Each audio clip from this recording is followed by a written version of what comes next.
Thank you so much, Astrid. The talk I'm going to give today, I originally wrote for a symposium that took place in London at the Victoria and Albert Museum with the title Loot, Colonialism, the Holocaust, and the Museum. And one of the central questions, and one that kind of inspired me in this talk, was this one: how can a comparison of the issues of repair and restitution, post-Holocaust and post-colonialism inform the work of both academic and museum professionals working in this challenging field today? And it was a group of people in that constellation who met in London to discuss these issues. I've adjusted it, of course, for today, but I thought it would be helpful to have this context because I think you'll see some of the traces of that framing in what I have to say. So with that, I will get started. At the heart of the Humboldt Forum, a museum and cultural institution that occupies the enormous, recently reconstructed Berlin Palace, is a late 19th century boat from Loof Island. At the time of the boat's construction, Loof was a colonial possession in the Bismarck archipelago of German New Guinea and is now part of Papua New Guinea.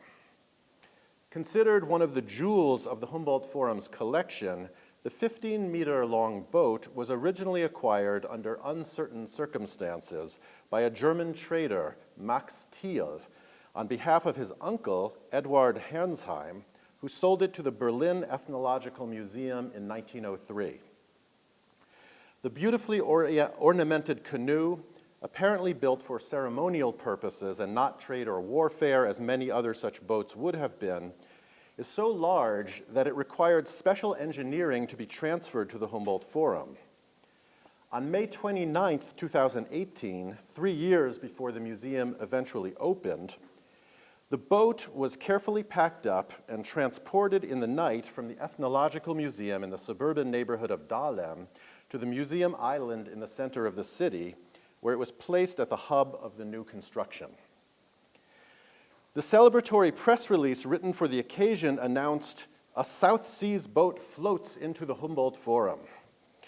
But as the press release goes on to detail, this apparently magical journey required very practical arrangements. Quote, "The sheer size of the boat meant that it had to be installed in its future exhibition space on the first floor before the building is finished. Large openings measuring approximately 4 by 6 meters were left in 2 walls of the monumental entrance hall specifically for this transport. These will subsequently be bricked up." As the bricking up of the openings suggests, now that the Loof canoe has been installed in the museum, it cannot easily be removed without taking apart the completed building, which is a detailed, if partial, reconstruction of the Hohenzollern's former imperial palace. The road to the reconstruction of the palace and the transfer of the Loof boat was a long and highly controversial one. Its complex story reveals layers of Berlin, German, and world history. For several centuries, a royal and imperial castle and the symbol of the German Empire in the late 19th and early 20th centuries, the Berlin Palace was damaged during World War II and demolished by the East German government, which replaced it in 1976 with the Palace of the Republic. The Palace of the Republic was both the seat of East Germany's state-controlled Chamber of the People and a popular site of socialist culture.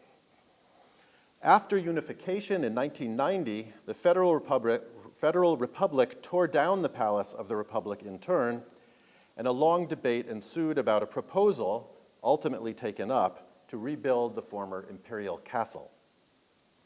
In 2002, it was decided that the reconstructed imperial palace would house the ethnographic collections of area museums in a so-called Humboldt Forum. This initiative called upon the enlightened cosmopolitan outlook of Alexander and Wilhelm von Humboldt and presents itself in the guise of a self-reflexive and even decolonial museology. I go backwards. Oops.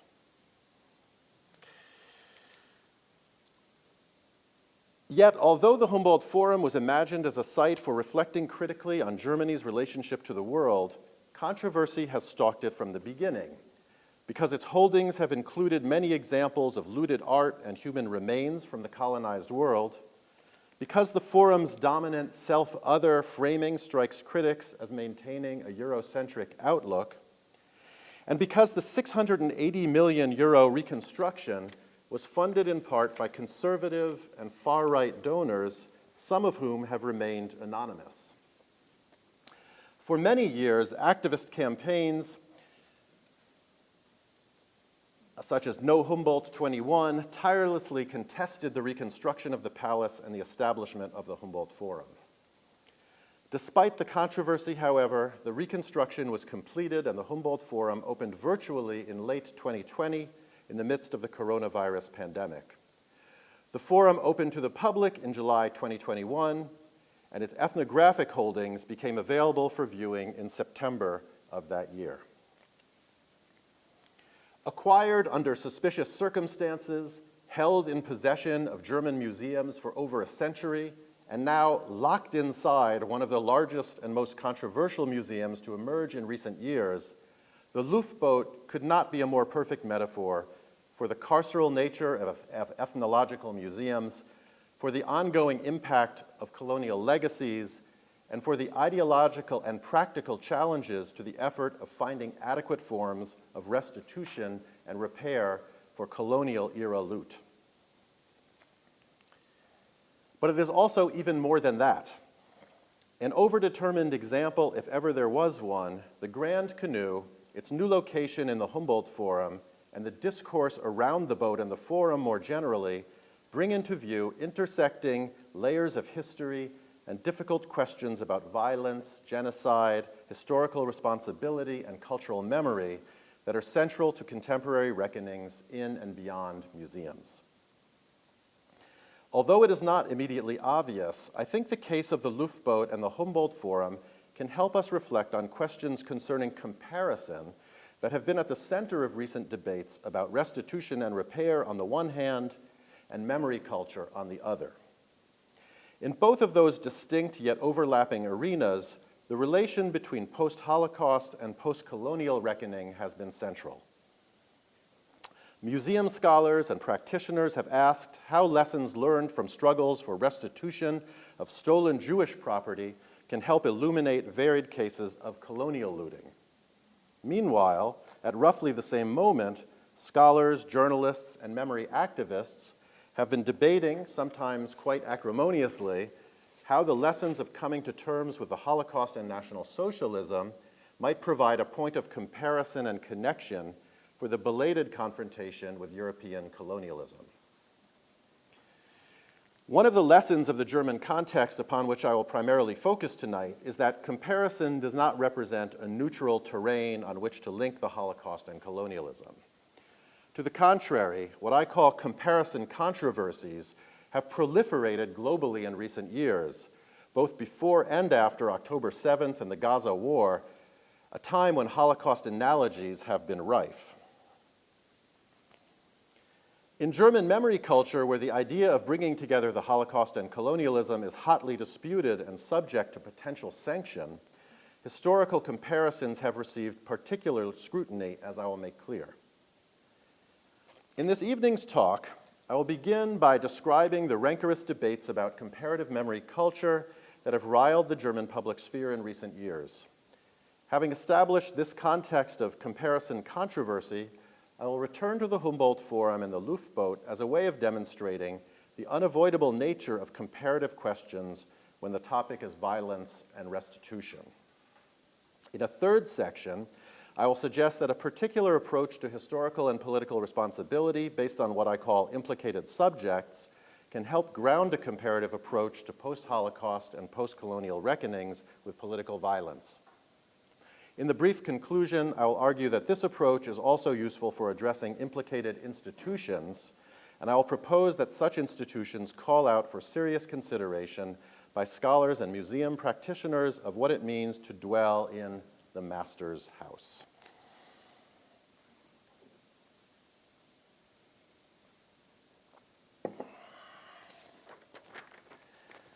In March 2021, the historian Jürgen Simmerer and I published an essay in Die Zeit that had the title Enttabuisiert den Vergleich, End the Taboo on Comparison. The title was not ours, though a version of the phrase does appear in our text. The immediate context for our essay was a series of attacks in the German press that targeted the two of us, scholars who had never previously collaborated, had only met once almost 20 years earlier, and work in different disciplines. The occasion for the attacks was the 2021 translation of my 2009 book, Multidirectional Memory, Remembering the Holocaust in the Age of Decolonization. Although I know many people in Germany who welcomed the translation of the book, including scholars, activists, artists, and people working at memorial sites and museums, the journalistic response was fierce.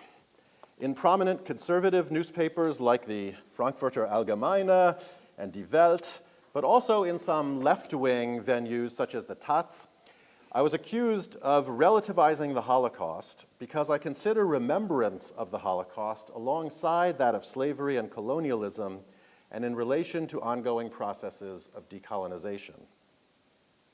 Attacks on Simmerer appeared in almost all of the responses to my book. Journalists took the occasion of the translation to rehash old debates about his argument that there are important continuities linking the Holocaust to the early 20th century genocide of the Ovaherero and Nama in what was then German Southwest Africa, today's Namibia. The larger context of these public debates involved what had been called since summer 2020 the Historikerstreit 2.0, or the second historians' debate, a somewhat misleading reference to the famous 1986 controversy in which Jürgen Habermas accused conservative historians, including most notoriously Ernst Nolte, of attempting to relativize the Holocaust and minimize German responsibility for the Nazis' genocidal actions by way of comparison to Stalinism and the Gulag. In 2020, the term Historikerstreit 2.0 was first used to describe the controversy concerning the South Africa-based Cameroonian historian and theorist Achille Mbembe. Mbembe was publicly accused, unjustly I would hold, of anti-Semitic Israel critique, Holocaust relativization, and extremist disinformation because of the way he had compared, without equating, South African apartheid, the Israeli occupation of Palestine, and the Nazi genocide as different instantiations of an ethno-nationalist fantasy of separation. When Simmerer and I published our article calling for the destigmatization or de-tabooization of comparison, the public response was aggressively dismissive.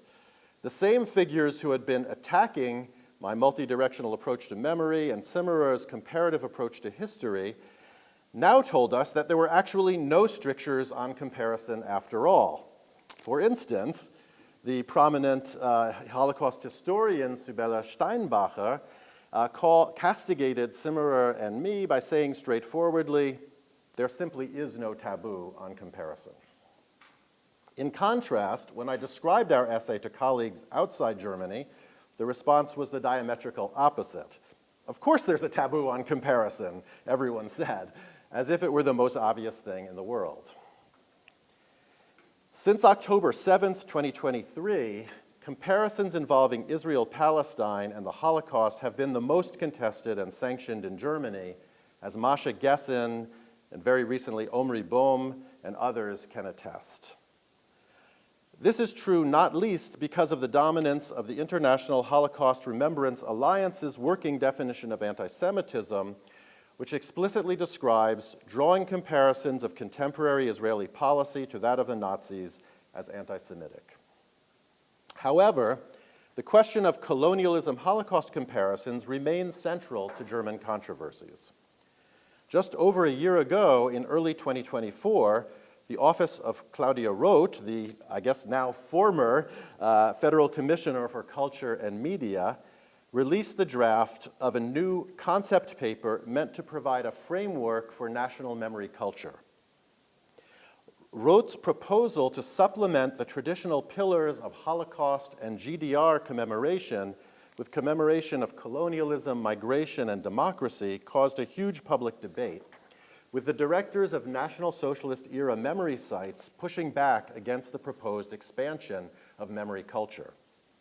In the end, Roth had to withdraw the proposal to place colonial memory alongside Holocaust memory in Germany's commemorative landscape. If we seem to have moved far from the question of restitution that museums have been confronting, this is not the case. Comparison is central to the task of thinking reparation today between National Socialist and colonial pasts. Just as in German Holocaust memory culture, a discourse of singularity has come into conflict with the manifest entanglements of histories of violence in European and non-European contexts. As Bianca Gaudenzi and Astrid Svensson have written in an introduction to global perspectives on 20th century restitution, Nazi plunder has usually been analyzed in relatively stark separation from the longue durée history of art looting, as well as the colonial and post-colonial contexts, and is sometimes treated as an isolated phenomena in line with a Sonderweg interpretation of German history and the thesis of the uniqueness of the Holocaust. This separation echoes a larger separation of what the historian Charles Mayer influentially described as the two moral narratives of the 20th century. One Holocaust and Gulag-centered, one imperialism and global South-centered. The separation is real, but a sole focus on this split also risks reproducing the separation and covering over the actual overlaps, interactions, and intersections and entanglements, in short, the relationality between fascist and colonial histories and the memories that have emerged in their wake. I now want to return to the case of the Luftboat, which somewhat unexpectedly provides evidence for the advantages of thinking relationally about colonial and Nazi histories of violence, as well as the moral and political imperatives that follow from them. Ironically, Goetz Ali, a historian of National Socialism and the Holocaust who harshly criticized attempts to link Nazism and colonialism during the Historischer Streitfall debates, provides some of the strongest evidence in the Luftboat case for making precisely such linkages. To highlight this irony, I reread Ali's book on the Luftboat against the grain of his intentions and through the lens of the conflicts over comparison.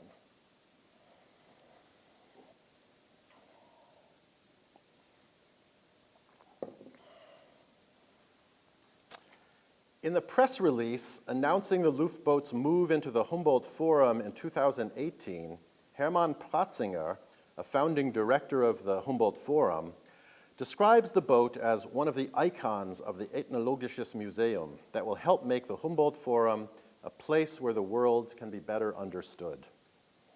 The construction manager, Hans-Dieter Hegner, describes cultural assets like the Luftboat as irreplaceable and globally unique, with the language of uniqueness echoing language often used to describe the Holocaust. According to the 2018 press release, the boat from the island of Luf has an eventful history. But what counted as eventful was quite different in 2018 than what would count today, just a few years later. As the press release continues, although usually intended for trade or war, this particular boat never fulfilled those purposes, for the island's dwindling population meant the remaining men were never able to launch it. After being stored for years in a boathouse, the canoe was apparently spotted by a German trader, Max Thiel, after which it made its way to Berlin via a stopover in Matupi in New Britain. Such a whitewashed history is no longer credible. Today, the website of the Ethnological Museum and the panels and videos accompanying the display of the Luftboat tell a rather different version of this eventful history. Under the heading, Colonial Violence and Self-Determination, a panel in the museum admits that the boat's acquisition can no longer be reconstructed and evokes a German military attack on Luf. An accompanying video installation asks whether the boat has been stolen and reflects on the role of colonialism in its acquisition. The Ethnological Museum website is even more explicit about the punitive expedition and colonial violence that preceded the moment when the boat passed into the hands of the traitor Herrnsheim, as the latter put it in his memoirs. However insufficient the current account remains, the significant shift in the story that the Humboldt Forum tells about the Luftboat testifies to the rapid change over the past several years of discourse on restitution for colonial dispossession. More specifically, it indicates the impact that a prominent account of the Luftboat has had in changing the discourse about this particular treasure. The German historian Götz Ali's 2021 book, Das Prachtboot, or The Magnificent Boat, The Colonial Theft of a South Seas Cultural Treasure, as it was translated into English.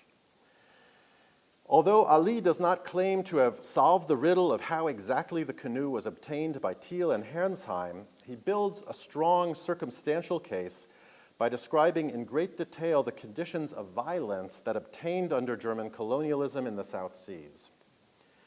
By the time the Humboldt Forum finally opened to the public in post-lockdown 2021, Ali's new narrative of the eventful history of the Luftboat was shaping media responses to the museum.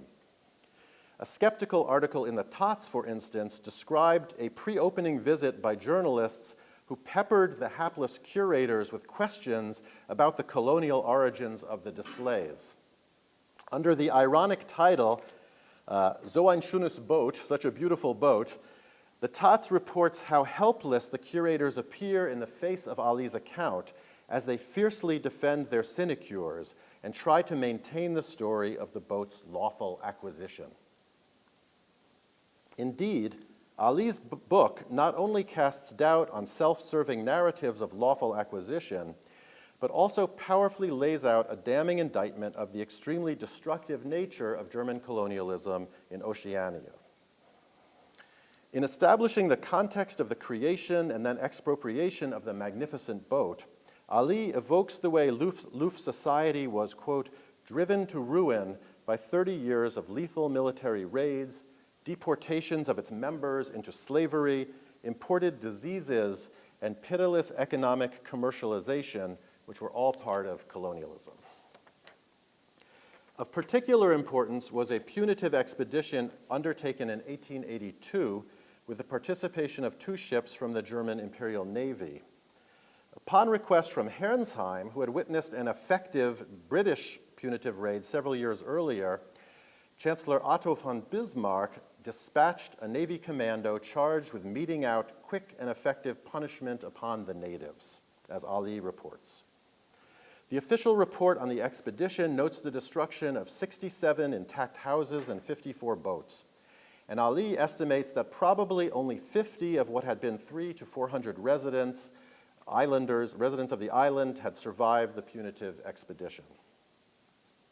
In addition to such punitive expeditions, Germans introduced diseases, including sexually transmitted diseases, and established abusive slave labor practices on plantations.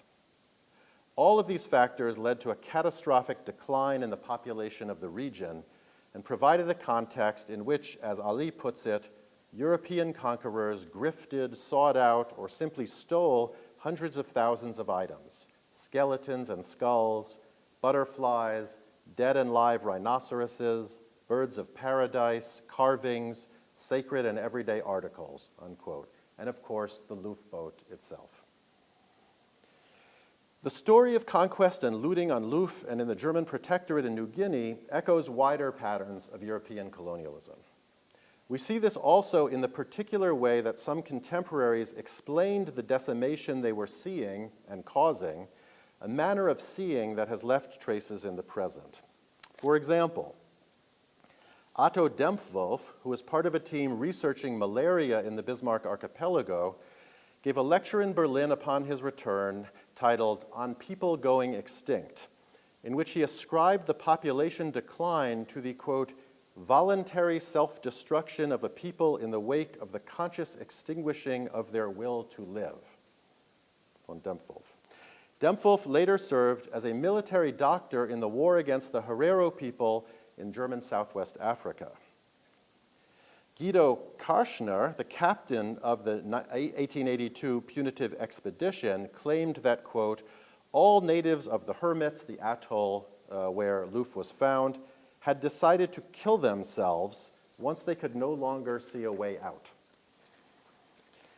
As Patrick Brantlinger has shown, a discourse of extinction accompanied European colonialism and marked its relation to indigenous peoples around the world. Central to this discourse was a notion of the self-exterminating savage, an idea that displaced violent agency from the colonists to the supposed self-extinguishing nature of the colonized. This fantasy of autogenocide or racial suicide, Brantlinger writes, is an extreme version of blaming the victim, which throughout the last 3 centuries has helped to rationalize or occlude the genocidal aspects of European conquest and colonialism. This Gothic stereotype of the self-exterminating savage, which was present during German colonialism and can be glimpsed in contemporary discourse about the inexplicably dwindling population of Luf, the phrase used in the Humboldt Forum press release, can be included, Brantlinger believes, among the causes and not just effects of the global decimation of many indigenous peoples. As legal scholar Carsten Stahn sums up the Luf boat case, the boat became the last of its kind still in existence, not through self-inflicted destruction by the Luf Islanders, but rather through economic exploitation, cultural collecting, and harsh labor conditions inflicted by German merchant companies and protectorate administration. Ali's book leaves little doubt that the events in the German colonial territories in the Pacific were genocidal in nature, even if that terminology is obviously anachronistic, since the term genocide did not yet exist. Genocidal destruction was direct in some instances and indirect in others, a combination recognized by the 1948 United Nations Genocide Convention, which includes both killing members of a group and deliberately inflicting on the group conditions of life calculated to bring about its physical destruction in whole or in part. As Ali writes, with so-called disciplinary measures and punitive expeditions, Germans destroyed the means of subsistence of hundreds of thousands of men, women, and children in their African and oceanic colonies. Such indirectly genocidal actions, which included rape resulting in syphilis, were also accompanied by ideological justifications, explaining why it was acceptable to exterminate the primitive, primeval populations.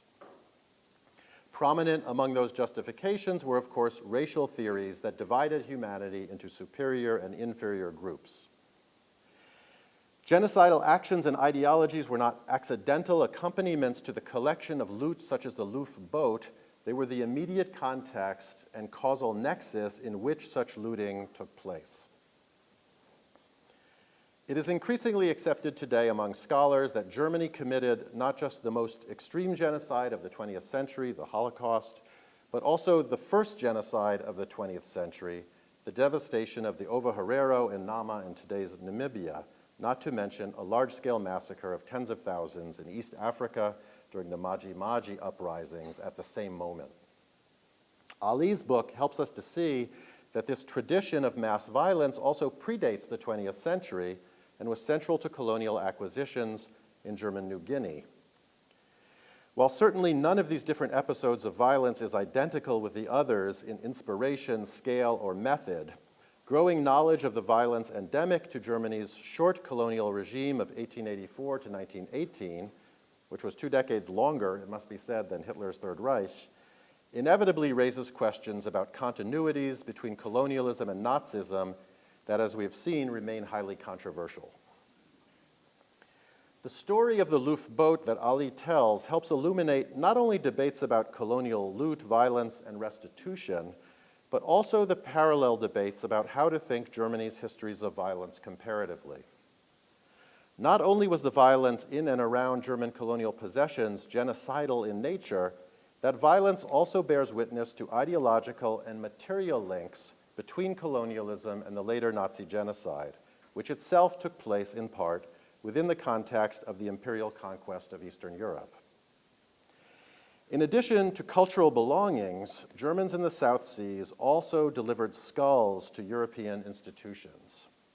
One expedition, which included Richard Parkinson, the most important supplier of skulls to the Berlin Ethnological Museum, was joined by the anthropologist Otto Resche, who later became one of the leading race researchers and propagandists of Nazi Germany. Among the recipients of skulls from the South Seas was Eugen Fischer, the future pioneer and perpetrator of Nazi biological policies, and at the time a researcher at the University of Freiburg. Working with the skulls of two men executed after an anti-missionary uprising allowed Fischer to confirm their belonging to, quote, a rapidly disappearing primitive race, and led him to call for the sending of further samples before it was too late. Just 3 years later, Fischer traveled to German Southwest Africa to research the hereditary qualities of race, research that later justified Nazi racial thinking. Fischer was also a senator of the Kaiser Wilhelm Society, whose offices were in the Berlin Palace. Resche and Fischer were not the only future Nazis with ties to German colonial looting in the Pacific. Otto Dempwolff, who gave the speech of people going extinct, and then, like Fischer, served in Namibia, also later applied to join the Nazi Party, as did Heinrich Rudolf Wahlen, a plantation owner and procurement officer for Herrnsheim, who joined the Nazi Party in 1933 and became an outspoken proponent of colonial expansion in the South Seas. I believe that Ali's book helps us to raise the same question for German New Guinea that Jürgen Zimmerer raises for German Southwest Africa, even though Ali rejects the argument and has been one of Zimmerer's harshest critics. As Zimmerer puts it, the question is not, did the Holocaust take place because there was a genocide of the Herero and Nama, but rather, which structures, ideologies, and mentalities made both crimes possible? The overlapping conditions of possibility for these historically distinct crimes become overlapping questions of justice and restitution in their aftermaths. Just as the colonial racial ideologies that enabled the looting from and destruction of indigenous peoples lived on into the Nazi era and then into our post-Holocaust world, so too, of course, did the thousands of looted artifacts and human remains. The afterlife of artifacts is another site of intersection between colonial and Nazi violence. As Ali reports, a museum-quality New Guinea figurine taken in 1904 by Franz Emil Hellweg, who was working at the time for Max Thiel and the Herrnsheim Company, was auctioned as recently as 2014 by the Viennese auction house Dorotheum, which had been from 1938 to 1944 a leading seller of the property of Jews, who had been stripped of their rights, possessions, and lives by the Nazis. Although, as far as I know, there have been no claims from Papua New Guinea for the return of the Luftboat, there are, as Karsten Stahn reports, claims for epistemic restitution, for a return of the old knowledge of how to make such a boat, as one Luft descendant put it.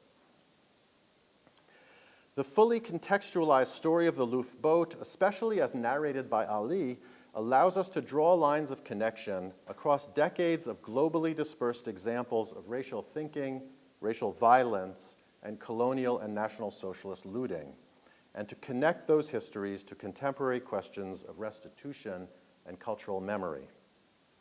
While there is no direct line from Luft to Auschwitz or from Luft to Windhoek to Auschwitz, there is also no way of denying the constellation of connections that link these disparate sites.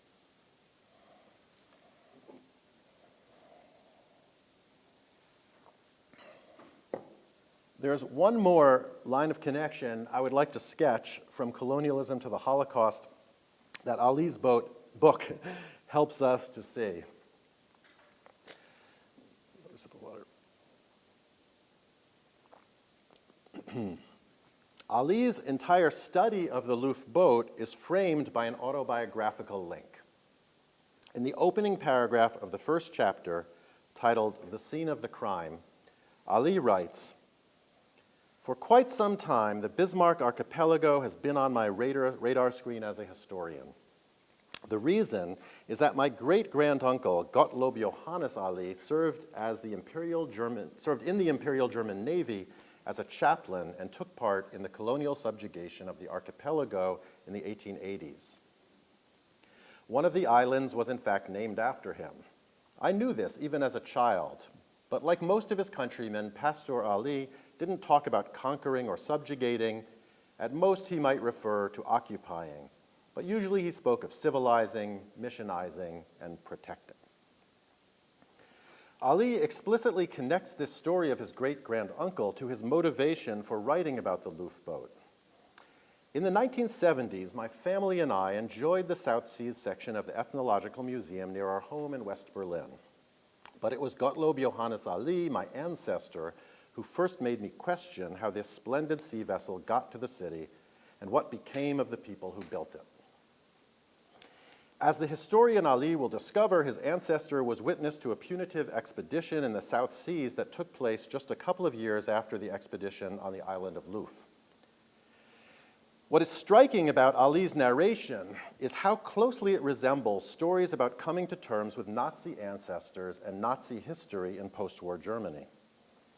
There, too, we find stories of the silenced transmission of violence across generations that comes to motivate an engagement with the untold stories of subjugation and genocide. Although far less common in relation to German colonialism than in relation to National Socialism and the Holocaust, this kind of grappling with the past indicates another form of relationality between these different histories, the field of historical responsibility in which questions of restitution are also located. But what do we call this position that Goetz Ali occupies in relation to his ancestor's story? And how can this situation help us think about museums, memory, and restitution? I will suggest that a framework based on what I call implication and implicated subjects can be illuminating here.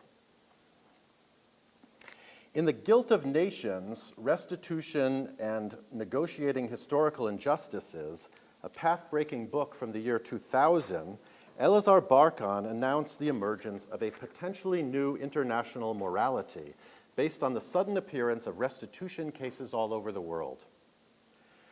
17 years before Emmanuel Macron's momentous speech in Ouagadougou catalyzed a transnational movement seeking the return of stolen cultural heritage, Barkan drew attention to a wave of restitution movements in Asia, Europe, Oceania, and the Americas that was creating what he called a shared political culture which pays greater attention to history as a formative political force. History, he argued, has become a crucial field for political struggle. In the takeoff of international movements for historical justice that he and others noticed in the 1990s, Barkan found a new form of political negotiation that enables the rewriting of memory and historical identity. The novelty in the discourse of restitution, he writes, is that it is a discussion between the perpetrators and their victims. Barkan is correct, but too narrow in his framing of this discourse. While any history requiring restitution, reparation, or apology is likely to have involved perpetrators and victims, in most cases, the discussion of restitution quickly becomes more complicated. I want to highlight several ways in which we need to supplement Barkan's understanding of restitution as a discussion between perpetrators and victims. First, such an understanding risks putting forward an overly homogenized vision of the societies involved in histories of injustice.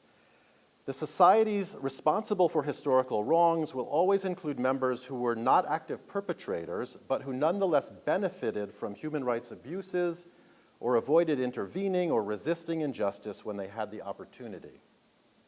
The existence of such people, generally the largest group in a society, I would venture, does not negate the responsibility of perpetrators, but rather asks us to think in a more encompassing ways about responsibility for injustice and about the role played by those who are conventionally considered bystanders. Second, most injustices remain unaddressed decades or even centuries after the initial crime.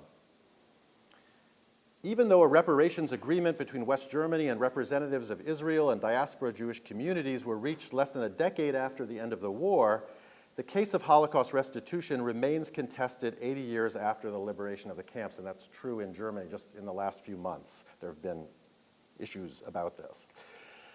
The cases of both the Holocaust and colonialism illustrate that discussions of restitution frequently take place not between perpetrators and their victims, but between the descendants of perpetrators and the descendants of victims. In other words, restitution often, though not inevitably, involves a transgenerational temporality that raises new questions about the righting of historical wrongs. Ali's autobiographically inflected Lufboat book represents such an example.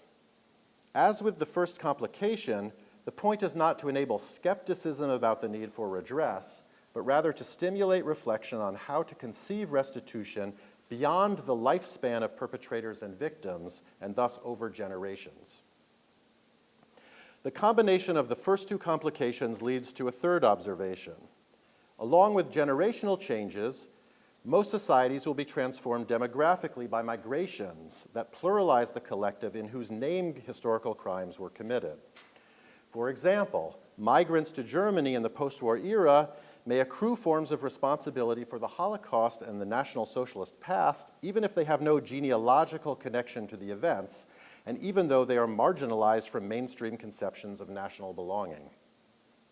Some of those immigrants may, in addition, come with claims of their own regarding, for example, colonial theft, either perpetrated by Germany or by other European nation states.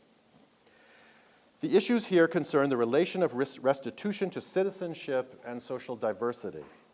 As with the first two observations, the point is not to weaken demands for accountability, but to reimagine the scope and complexity of potential responsible communities. Inspired both by the perspective offered by Barkan and others on questions of redress, and by the sense that we need to take into account the complicating factors I've just described, I have proposed the notion of the implicated subject. Implicated subjects are those who cannot be termed perpetrators or be held legally accountable in a criminal justice system, but who nonetheless participate indirectly in various forms of injustice. Implicated subjects enable, perpetuate, benefit from, and inherit responsibility for histories in which they did not personally perpetrate violence, and for unjust structures that they did not inaugurate and do not control. The implicated subject is thus an umbrella term that groups together various forms of what I call diachronic, historical, and synchronic political responsibility. It names the varied but often overlapping historical experiences of being an enabler, beneficiary, and perpetuator of or successor to histories and actualities of violence, domination, and exploitation. The theory of implication recognizes that although these roles are most often deeply embedded in individual lives and collectivities, the various genres of implication describe subject positions, not essential identities. Our individual and collective relation to injustice can shift over time, and we can occupy multiple subject positions simultaneously. Thus, many people are situated in what I call complex implication, a term meant to evoke the coexistence for particular subjects of lines of connection to both scenarios of perpetration and experiences of victimization. Thinking in terms of implication and implicated subjects can help us address the ambiguities of restitution discourse that I outlined above. First and most obviously, it draws explicit attention to the responsibility of those who are not perpetrators, but are nevertheless members of collectives that have committed injustices. Second, it helps us to think diachronically about responsibilities that are transmitted across generations. Descendants cannot be perpetrators of criminal acts that took place before their birth, but they can be implicated in those acts. Third, by recognizing how most subjects are complexly situated in relation to historical injustices, the theory of implication can help us make sense of questions of responsibility in diverse societies marked by migration. Immigrants and racialized minorities might be implicated in injustices even as they also carry with them their own experiences and inheritances of victimization. There's a fourth complication to Barkan's account of the discourse of victims and perpetrators that I believe the theory of implication can also help us address. This dimension, however, remains underdeveloped in the implicated subject. Negotiations of restitution rarely assume the form of direct discussions between individuals from the respective sides of perpetrators and victims. Rather, restitution claims are almost always institutionally mediated, with museums central to those discussions, along with courts, state agencies, universities, and representatives of victim or victim-descendant groups, among others. Institutional responsibility and group claims necessarily function differently than the image of face-to-face encounter implied in Barkan's summary description of the discourse of restitution. Thinking about restitution and about historical justice more broadly necessitates thinking about the relation of implicated subjects to what we can call implicated institutions. In some sense, this relation is fundamental. Contemporary institutions implicated in the history of colonialism, such as museums and universities, are not, for the most part, staffed by perpetrators, but by implicated subjects, subjects who bear responsibility for a history that predates or exceeds them. Our responsibility as scholars and curators derives not from some essential identity, but precisely from our location in institutions that perpetuate violence, but can also serve as sites of contestation. How do we negotiate with implicated institutions? Is it best to remain outside them, or can they be changed from within? These are questions I take up briefly in my conclusion.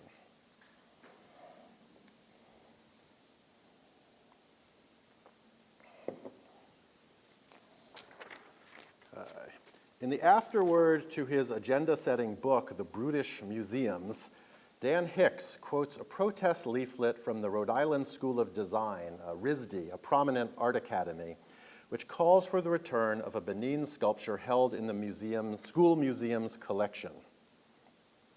The leaflet speaks from and to a position of implication. They write, "We are not demanding merely a physical transaction that displaces the object from our ownership to someone else's ownership elsewhere. We are demanding public recognition of the symbolic and epistemic violence that our intellectual community helps perpetuate. This is an opportunity to actualize repair." The use of the collective first-person we situates the protesters inside the institution against which they are protesting, and thus illustrates the close connection between implicated subjects and implicated institutions. It identifies an us, described as scholars, students, artists, curators, photographers, museum goers, and museum's neighbors, who possess privileges expropriated from the original owners of the belongings held in the museum. This we, this us, embodies the mode of implicated subjectivity I call the perpetuator, in distinction from the perpetrator, and suggests that the possibility for repair must come from confronting the perpetuation of symbolic and epistemic violence, the way colonial violence lives on and is institutionalized in the present. How do we confront our role as perpetuators in implicated institutions? One of the slogans used by the Coalition of Cultural Workers against the Humboldt Forum was Audre Lorde's famous dictum, "The master's tools will never dismantle the master's house."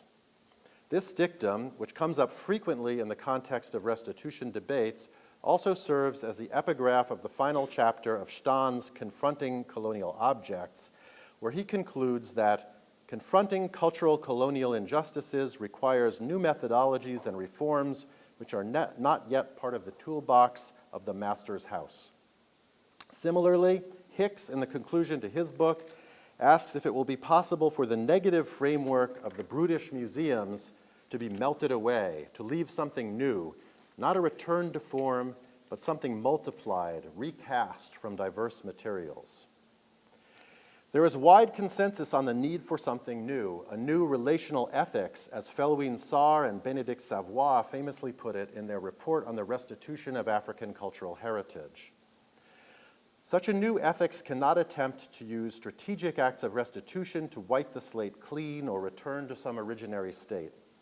The story of loot, restitution, and repair is a story that is bigger and more complicated than simple return, as necessary as return often is, and as inadequate as returns have been so far in the cases that concern us here. In the face of the genocidal violence that characterized both the Holocaust and many colonial contexts, There is no simple return. And the fantasy of such a return merely serves as an alibi to avoid the most difficult questions of post-genocidal and post-colonial justice. A focus on implication does not contradict the force of Lord's dictum, but it does redirect our attention to the fact that as much as we need to acknowledge the limits of the master's tools, we who are implicated subjects do indeed dwell in the master's house, in the nation state, in the museum, in the forum, in the palace, in the university. Acknowledging our intimacy with the master's tools and our implication in the master's house, as the Resti protesters do, is the first step in breaking with the afterlives of colonialism and National Socialism. To disavow that intimacy would mean continuing to perpetuate those afterlives and avoiding the task of seriously working through our implication in compromised institutions. The Luftboat, which is located in the Humboldt Forum, which is in turn located in the reconstructed Imperial Palace, has provided the occasion for a reflection on the ways that different histories of violence and implication are nested within each other. The histories of colonialism and National Socialism that I have evoked through the story of the Luftboat are, to be sure, not identical and cannot be reduced to each other, but they are entangled at multiple levels. In their emergence from ideologies of racial hierarchy and domination, in the movements of various experts between different colonial and metropolitan settings, and above all, I would argue, in the legacies of implication that they create and the calls for memory and justice that they inevitably unleash. Even as those of us who work in implicated institutions search for new tools and ethical visions, we must also acknowledge the extent to which we continue to dwell in the master's house. Thank you.